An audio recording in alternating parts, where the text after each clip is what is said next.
welcome to the details now. It was a policy so well intended. Its main objective is to reduce road carnage blamed on the numerous broken down vehicles left by the roadside. Everyone agrees that the toll service that will ensure such broken down vehicles are removed from the roadside is more than necessary. But a contract to get it started is what is being rejected by almost everyone.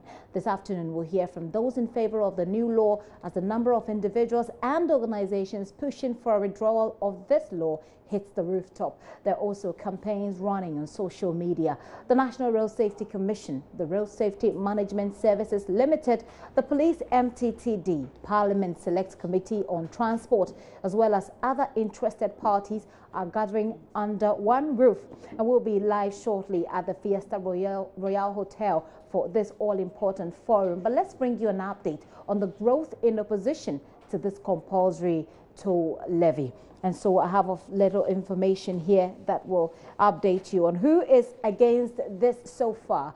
Let's start with Citizen Ghana. Of course, you know that Citizen Ghana is a pressure group. Well, actually, let's start with Imani Africa, as you see on your screen. All right, so groups and persons that are against the toll levy. Well, Citizen Ghana, of course, is a pressure group.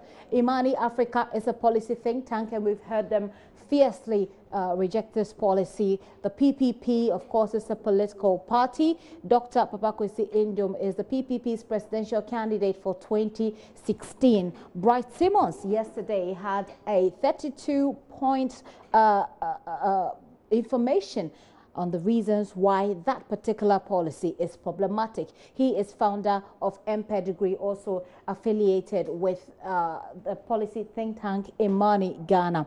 The Chamber of Petroleum Consumers, they are a consumer pressure group. They have also rejected this policy and indeed forwarded a petition to the president. Now, that petition is yet to receive a response. Also, AFAG is a political pressure group. They are also up in arms against this particular policy.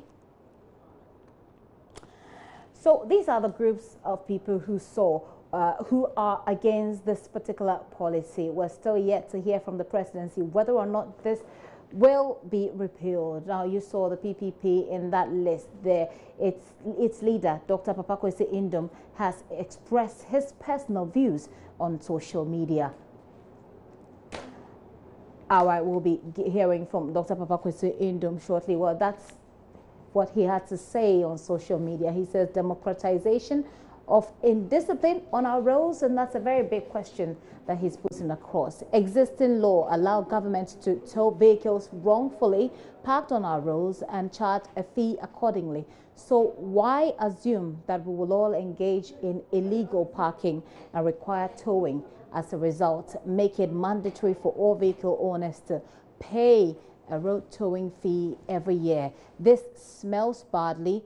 Chop chop for whom and at whose expense? Let those who flout the law pay and leave the rest alone. Join the fight against the mandatory towing levy.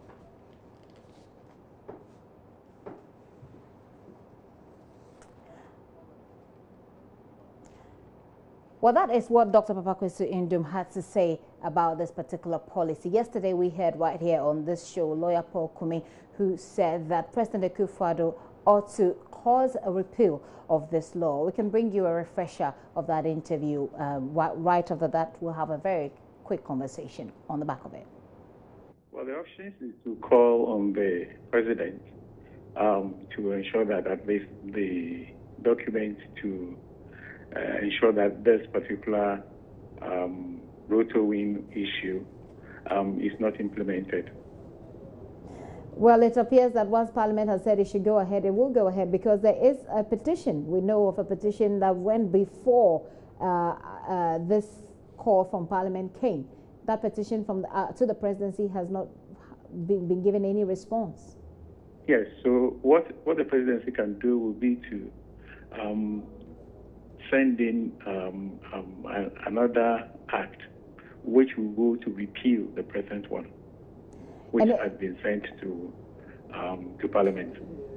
When it's taken too long, I mean, is there any other thing you could do when the presidency doesn't respond in due time, perhaps? You see, what I would not ascribe to is the civil disobedience to this particular program that this road to win is going to bring about. There are lots of questions that are coming up.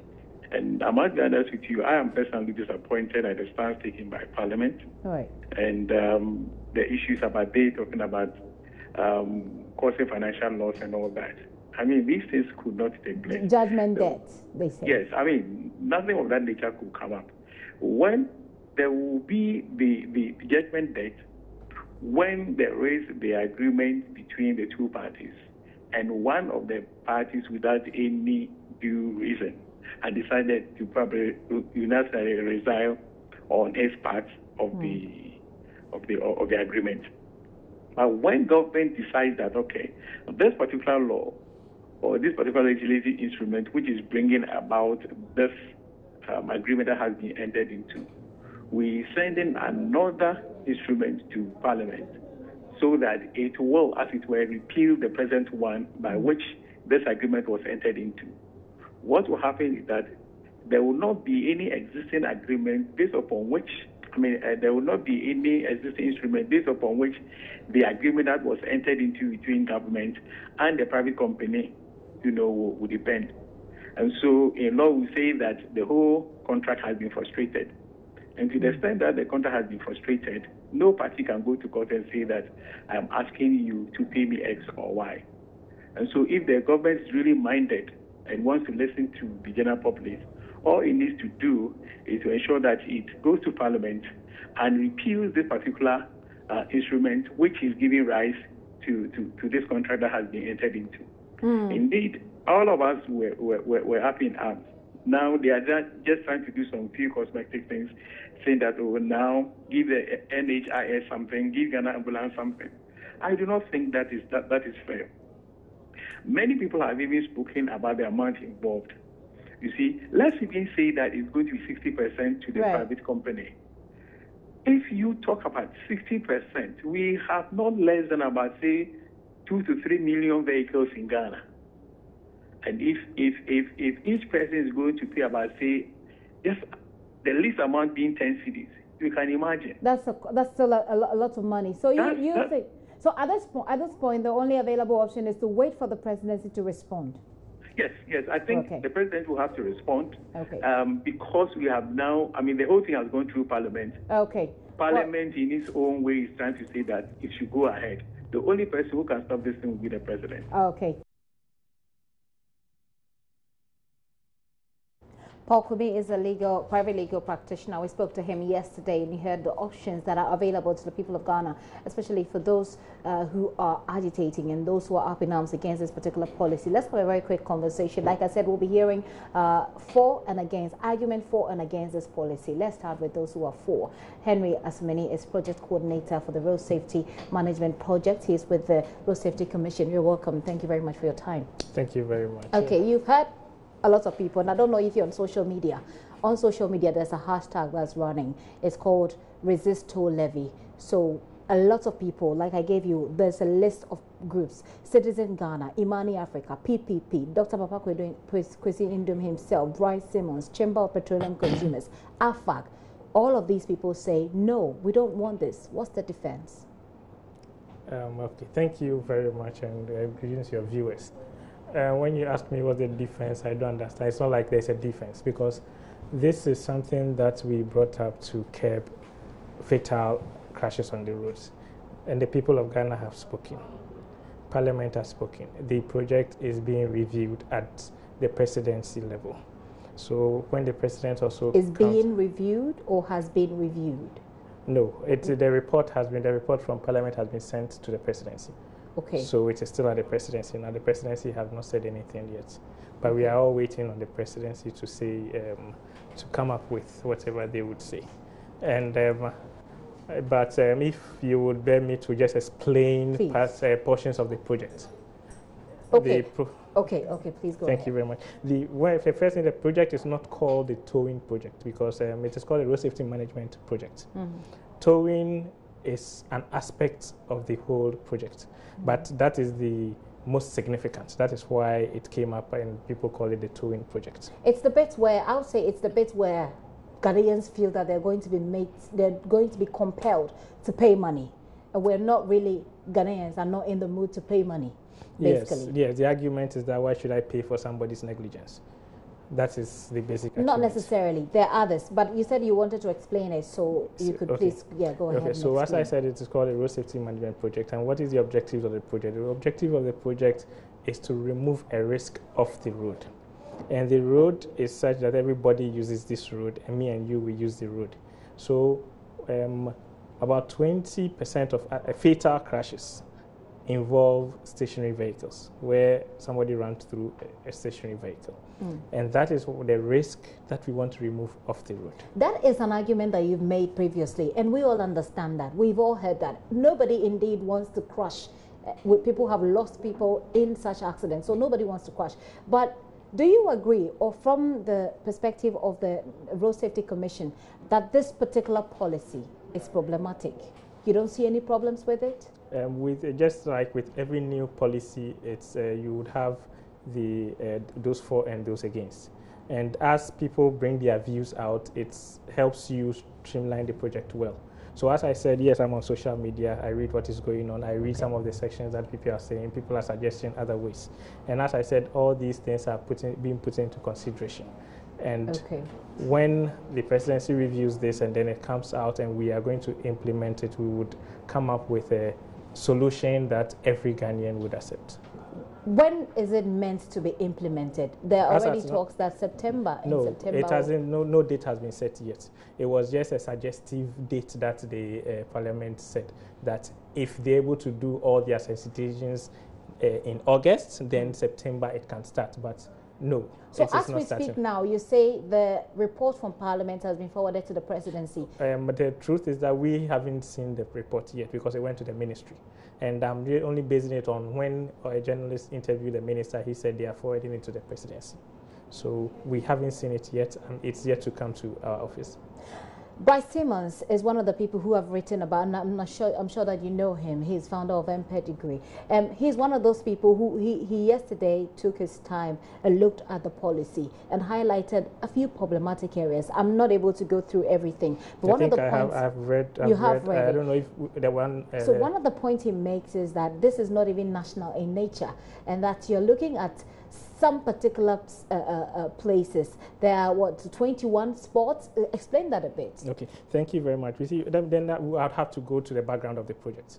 Let's try and make it brief. Thank you. The background is that we found out that this was problematic. There was a problem that vehicles were breaking down on the road, people were running into, so we had to take care of it.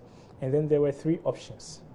One of the options was what Bryce Simmons usually discusses, that's tow and pay. And those ones, we were picking sections of the road. And we tried it. We picked sections of the road where we engaged service providers. So that when you're on that section of the road and your vehicle breaks down, you are towed off. And these were areas that we had a lot of these problems there. But it didn't work out because the service providers were not getting their money's worth. So it didn't work out. So if it didn't work out, the best way to do it is to impose a levy on everyone else. What about paying before the vehicle is towed? Did that not come up? The risk is that the vehicle needs to be off the road. So if you say pay before it is towed off, then it means that you are going to leave the vehicle there. But then there is a law. There is a law, of course, that regulates how vehicles should be left and how vehicles should be left on the road. So at the MMDCE level, they're supposed to tackle that. Why did the Commission not engage the MMDCEs on how to improve the removal of such roads on the road? The law you are referring to states that if your vehicle breaks down on the road, you have 1 hour if it is in a town, and you have 2 hours if it is out of town. But what happens is that when the vehicle breaks down on the road, you don't even have these service providers, the tow operators. You hardly get them. You can't get them, especially in areas where they find not lucrative. Okay. So if your car breaks down in an area considered not to be lucrative, it is difficult to find a recovery truck on time to come and remove this. And you see, if you mention areas like motorway is an area that if your vehicle breaks down, you can easily get a recovery truck. But going to areas in the hinterlands, it is very difficult to get a tow truck to pick your vehicle when it breaks down in those areas because they are not there. It is not lucrative for a businessman to go there because maybe in a week you tow 2 vehicles. So what in and the you see, and what we want to do is that we want the person on the motorway get access to this facility at the same way that the person in the hinterlands will get access to this facility. But you're giving them, why give this job that is national to one company? Why? Okay. When you look at the system that we are trying to operate, what we brought on board, yes, the contract is with one company, but within the contract, the person is supposed to engage third parties. Supposed to? It is at his discretion? No, it is not at his discretion. I said he is supposed to, he shall engage third parties. And even these third parties I'm talking about, there are some that are recognizable, where we know them, who took part in the evaluation process, and they are also there. As of now, they are all there in waiting. Like, if you can contact some of the companies, you realize that they have been in meetings with us, and they know what is going on. This company is just because we when we engaged a transaction advisor to look at the project, and he gave us modes. And one of the modes was that you contract one person to engage others so that supervision would be easier, and that is what we did. So it is not a monopoly because the service provider is supposed to engage other third parties, and it is he shall. It is not at his discretion. It is one thing saying shall, and another thing not providing specific a specific roadmap on how to achieve the shall. No, there is a specific roadmap for that. So why is it that one particular company is in charge? Shouldn't the commission be in charge so that there isn't a monopoly? It is it's a special area, and you need expertise to do this. So the commission at this time do not have that capacity. And it is within this contract, the commission would also build its capacity in order to manage this in the future. What do you think are areas that need to be reviewed in this policy, the commission? Because you just mentioned that it's being reviewed. It's being considered. Yes, it's being considered. As I said, for now yet. I can't say the sections, but as I said, we are picking views from, like by Simmons, I told you I've read his piece. Okay. He wrote 2 articles within the last 2 days. I have read both. Okay. You understand? So these are things that we are bringing, and we would look at it and see if it can fit in, bring it, remove some. So we are monitoring what is going on. We've been monitoring your station. We listened to Dr. Parkwesi Indium yesterday. And as I said, all those things are being put into consideration. Okay, let me. I'll let you have your final word, but I'm going to take you through a poll that we conducted on Facebook yesterday. We asked people to tell us what they think, whether or not it should be the policy should be scrapped completely. So here is what we have. This was actually, I don't know what it has changed, but yesterday we had 70% of people saying no. 70% in a class is A. That's excellent, is an A. So that's like way to go, if you ask me.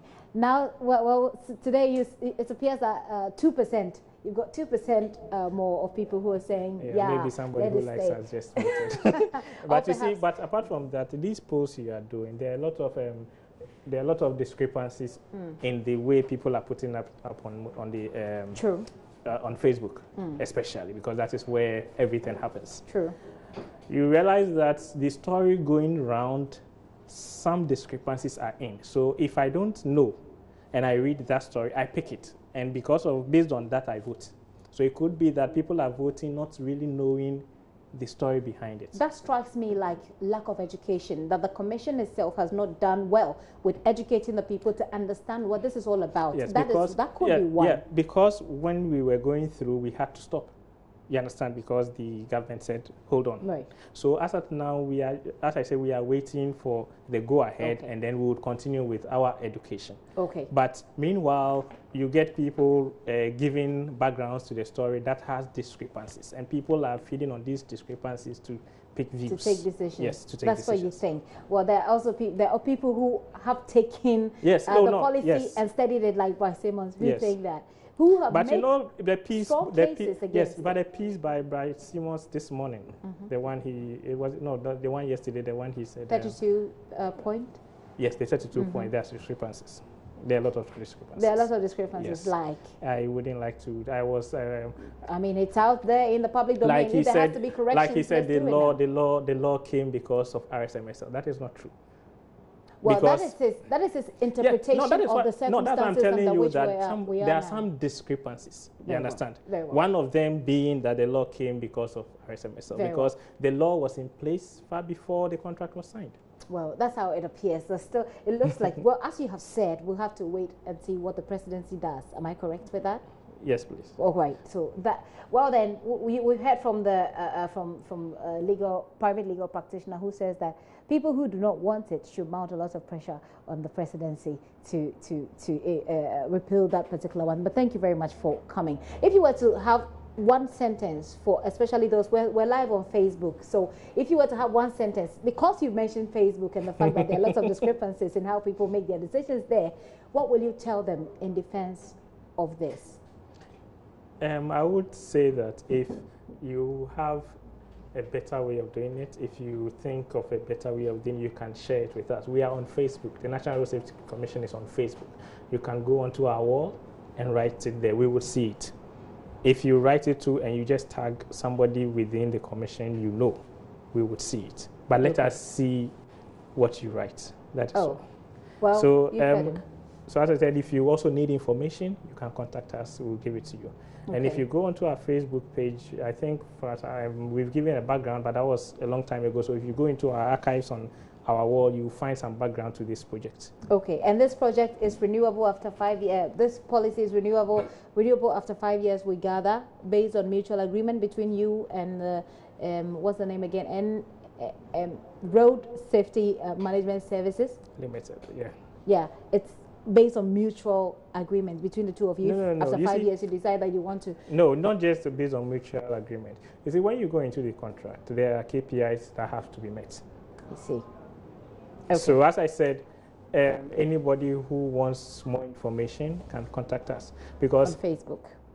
If you write it on Facebook, we might not respond to you on Facebook, but we might send you a mail or something to respond to whatever your inquiries are. But there are KPIs for the private partner to meet. Okay. And if he does not meet them, it means there are sanctions. I see.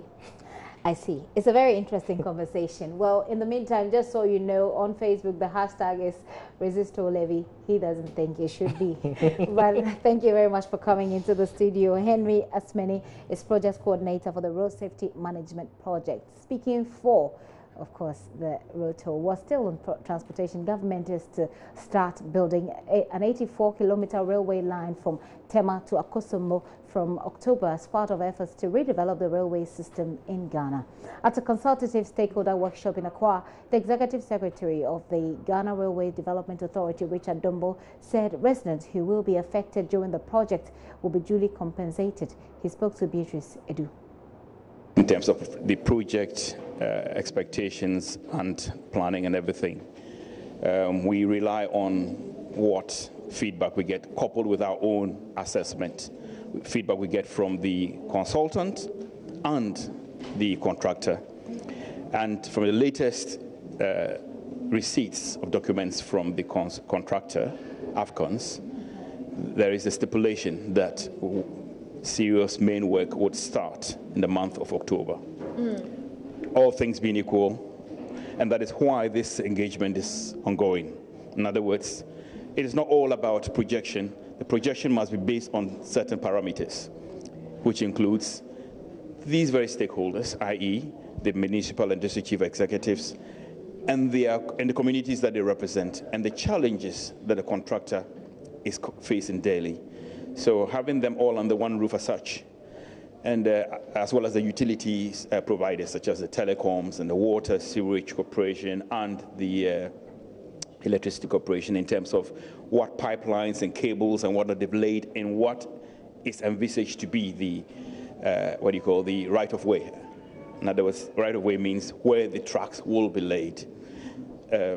Due to maybe ill planning in the past, we've got the right of way encroached upon also by businesses and individuals, as well as the laying of utilities facilities such as the pipelines and such. Now, this engagement we're having at this point in time with the stakeholders is to conscientize them, make them realize, seeing it on graphic, that this particular area, Pong, Katamanto, this particular area, there are about 4 MCAs involved. They realize, or they are shown graphically, which areas in their sector, encroach upon the right of way, and we seek their assistance.